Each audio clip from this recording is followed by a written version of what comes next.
Hello everyone, welcome to our channel, and today we will see how we can log in on MetaMask on another device. So for that you need to open up your browser and search for MetaMask, and after that just download it for your Chrome if you want to log in on Chrome, and if you want to log in on a mobile device then just simply download the application, and after that it will ask you whether you want to create a new wallet or import an existing wallet.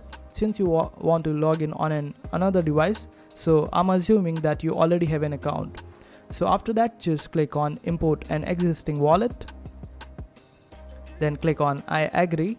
After that you need to provide the recovery phrase of your old account, but also make sure that you choose this correctly. If you have 12-word recovery phrase, then just choose 12 over here and then provide the 12 words over here and click on confirm secret recovery phrase.